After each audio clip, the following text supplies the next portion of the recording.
right? Well, it's exactly what some people in the chat are saying, and I've seen criticism elsewhere that you're fixated on race and you view things through a race perspective. Not a race perspective, a caste perspective. And that's why my response early on when you were talking about your experience with being accused of having not invented email.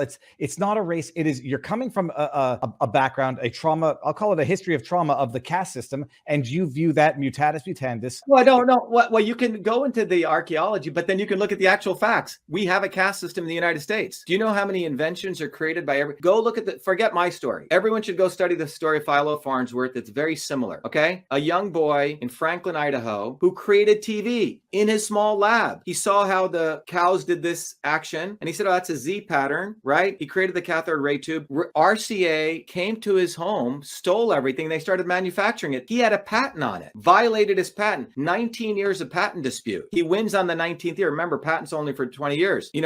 By the time he gets it, he's lost. He dies an alcoholic. It took 60 years for him to get credit. Now, why? He did it not at MIT, not at Stanford. He did it in a small place in Franklin, Idaho, had a loving family, a teacher, and some infrastructure. And the hard thing is people don't need to go do psychological analysis. The fact is that the United States was built on the patent system. 30,000 companies over the last, 20 years in the United States produced $2 trillion to the annual GDP, all small inventors. I also want to let people know that we invite everyone to come to an orientation. Every Thursdays at 11 a.m. and 8 p.m. I host an open house. Lots of great people show up. You have a lot of chance to meet people from all over the world. Every Thursdays, we do a open house. Anyone's invited. You can just RSVP at vashiva.com/orientation. We have people all over the world come in and we discuss how we actually build a movement to end the nonsense that's going on. If you think, oh my God, the world's going to hell, I'm so confused, you'll get very inspired at seeing there's a lot of people who are coming to our movement for truth, freedom, and health. Please join us there. What's occurred over the last 20 years, particularly with the big tech companies, they want to eliminate the patent system and make everything trade secrets. All right. There's a fundamental issue, and they're using the patent trolls to say we should shut down the patent system. There's a deeper issue here. So people should not try to do a psychological analysis. They need to get their head out of their ass and really look at the fact that great inventions, the founders of this country were very much into innovation. This is what made America such a high GDP country. It was the US patent system, and it's being completely destroyed right now. And the recognition of that, the invention of email, the truth about it, everyone should embrace and take my anger and also get angry, because this country was built on this very powerful ability for young inventors to create, get their protection, get notoriety and popularity. And credit matters. Let me tell you why credit matters, because credit puts where the origin of that invention comes from. The origin of email did not occur by the military industrial complex. You don't have to have big companies, big military. It occurred in a small milieu in Newark, New Jersey. And that is where all great innovations come from. There's a professor at MIT, Dennis Noble, I think his book is right here, Forces of Production. He was a history of science professor. 2 weeks before his tenure decision is due, he wrote an essay showing that two MIT professors had gone to a Michigan mechanic's home, the automatic windshield wiper. Mm-hmm. They stole it and they created the control systems division. Okay. There is a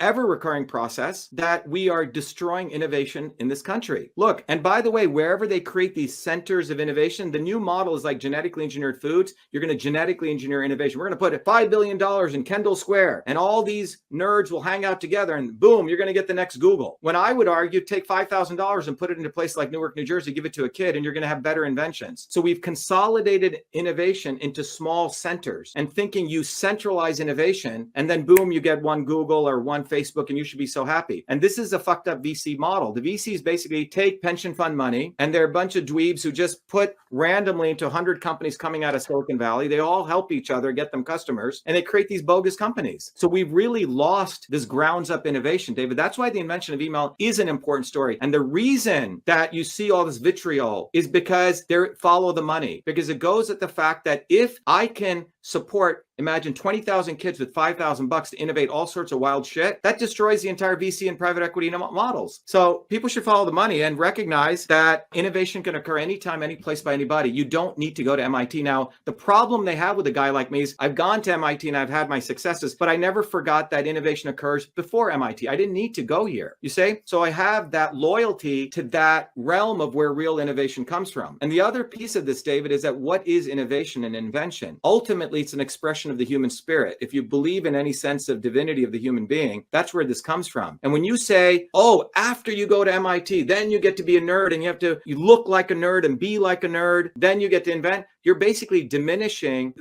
you're essentially narrowing what it means to be a human being to this very limited bandwidth. And that's what this is really about. Well, now that you mentioned follow the money, that's the segue into the bulk of the story, or at least what I thought was going to be the bulk of the story. Yeah. Your lawsuit, the discovery earlier on of what we now are seeing in plain sight with these congressional hearings, your lawsuit, not against Twitter, although it eventually entailed Twitter, but against the government. And it starts with you deciding to run for office. So now everybody watching knows you've been something of an activist, certainly an intellectual, PhD, inventor, American success story. And you decide you're a glutton for punishment. You're going to run for office. Yeah. So first, to roll back the story, on 2017, there's a woman in Massachusetts. Her name is Elizabeth Warren. Some people know her. Oh, yes. So I decided to run against her, and I said, well, you always have all these lawyers coming out of Harvard who get to be senators. Why not, a scientist or inventor? So our campaign slogan was a very powerful one. It was a very funny one. And it was called Only the Real Indian Can Defeat the Fake Indian. Okay. Mm-hmm. And I should go get you you want to see one of the magnets we made? I think we have to see that now. Yes. Oh, hold on 1 second. Okay? Go for it. Yeah. So we had these magnets made. Okay. I don't know if you can see this. Oh, okay? yeah. Only the real Indian can defeat the fake Indian. Okay. Now, it was a great slogan. I think it was probably a great ad campaign. Okay. We had it.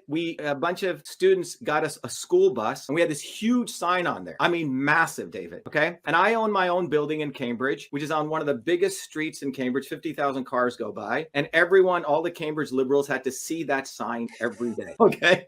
Now, what they do, it gets interesting. Someone complains to the city of Cambridge and they say that I have to remove that sign off my building. The sign is not on my building. It's on my bus, which is parked in my parking lot. You're referring to a bus. Is it an actual, like a Westphalia type bus? No, it's a huge school bus. Okay. So we bought it. We painted it red, white, and blue. And we put these huge signs on both sides. Only the real Indian can defeat the fake Indian. And the bus is what, like 100 feet by 20. So it's massive, right? So obviously, I'm sure Elizabeth Warren complained, right? So we get a letter in the mail saying, you're going to be fined $300 a day if you don't remove that sign. I sue them pro se in federal court. I say this is violation of the First Amendment, right? And let's take it on, right? City of Cambridge drops a lawsuit. We win. Okay, it was great. All right. We sent Elizabeth Warren a DNA test kit. Okay, we said take the DNA test. The idiot returns the test kit. So I said, I'm so saddened to see that Elizabeth Warren, you can find it on Twitter. It's funny, right? But we had a lot of fun, right?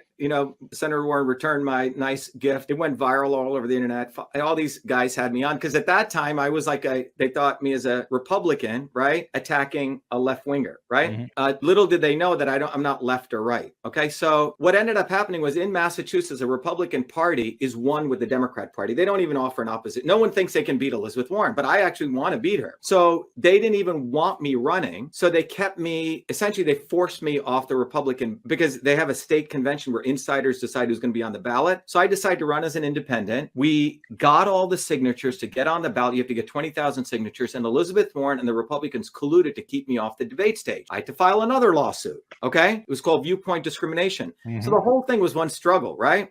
In 2020, again, we decided to run, we got about 150,000 votes with zero budget, but you couldn't leave Massachusetts, David, without seeing 8-foot by 10-foot signs of this everywhere. Because people are buying that off a website. So it's not like you're not purchasing them and handing them out. People are purchasing. People buy this off a website, but then we had these big signs printed. People also put them everywhere. You can go on the internet, you'll find them. It was a movement. It wasn't really against Warren's issue of race. It was really against her lack of integrity. That's what this was about. And I think people are realizing, like, the woman gets into Harvard, and you can see later on it was shown that she's used the Native American thing to get in there.